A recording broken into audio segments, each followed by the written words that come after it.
ഏതായാലും കുളിച്ചു ഇനി നനഞ്ഞു കയറാം. മുണുങ്ങ് ഒരെണ്ണം അവനോടത്തേക്ക്. മുണുങ്ങ്.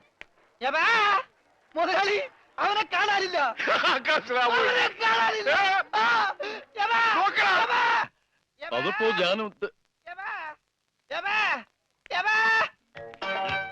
ദേ യബാ. ദേ മുതലാളി ജപൻ. ഇത് പൊട്ടന്മാരി കളിക്കാനുള്ള സാധനമല്ല. ബില്ല ഇതെന്ത് പണ്ടാലും വെറുതെ ബില്ലടിക്കണ? മിഷൻ കേടാക്കി. ഏയ് പണം തന്നിട്ട് പോണം. പണം തരാനോ? ഇവിടെ ഇയാൾക്ക് ഫോൺ ചെയ്യാൻ പറ്റില്ല. പൊട്ടനാ. ഇയാളും പൊട്ടനായിരിക്കും, താനും പൊട്ടനായിരിക്കും. പക്ഷെ ഞാൻ പൊട്ടനല്ല. ബില്ലടിച്ചാ പണം തരണം. ഇല്ലെങ്കിൽ ഞാൻ അടിക്കും. എന്താ പറഞ്ഞത്? എന്തുണ്ടാക്കുന്നു? ആരടിക്കുന്നു? ഞാൻ ഇയാളെ അടിക്കുമെന്ന്. ആരെ? ഇയാളെ. വേണ്ടടാ, വെറുതെ തല്ലുകൊള്ളണ്ട. ചേട്ടാ, ഈ പണ്ടാരക്കാലം തൊട്ട കാശ് പോക്കാണല്ലടാ. മുതലാളി അവനെ പിന്നെയും കാണാണ്ടായി. നീ വിശ്രമിക്കാൻ പോടാ, പോയി നോക്കടാ.